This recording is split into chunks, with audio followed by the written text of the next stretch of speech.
Apollo fish slice cutting చేసుకొని తర్వాత ఉప్పు, పెప్పర్, వైట్ పెప్పర్, కొంచెం పల్లి పౌడర్, లైట్గా మిర్చి పౌడర్, ఆల్రెడీ కొట్టుకున్న గుడ్డు వేసుకొని కామ్ పౌడర్, మైదా కొంచెం వేసి కొంచెం మిక్సింగ్ చేసుకొని ఆయిల్ డీప్ ఫ్రై చేసుకోవాలి. ఫస్ట్ ఆయిల్ డీప్ ఫ్రై చేసుకొని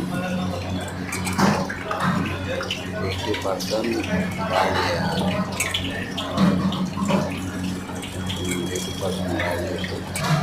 80% బాయిల్ చేసి రాదు స్లైస్ నుంచి కరివేపాకు మీకేడొస్తుంది జింజర్ గార్లిక్ ఆల్రెడీ కట్ చేసుకున్నాం కాబట్టి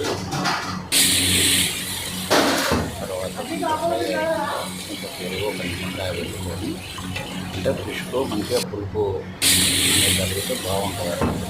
దానికోసం నిమ్మకాయ యాడ్ చేసుకొని లైట్ దాని దగ్గర పీసులు ఉంటే అటు పీసులు మళ్ళా పెప్పర్, సాల్ట్, పెప్పరు, మిర్చి పౌడరు, ధనియాల పొడి, జీరా పౌడర్ వేసుకొని వాటర్ ఇంకా థిక్నెస్ వచ్చేదాకా తీసుకొని ఆల్రెడీ ప్రిపేర్ అయిన కడాయిలో వేసుకోవాలి. మంచిగా ముక్కలకు పట్టుకోవాలండి. దాన్ని కొట్టాలన్నమాట,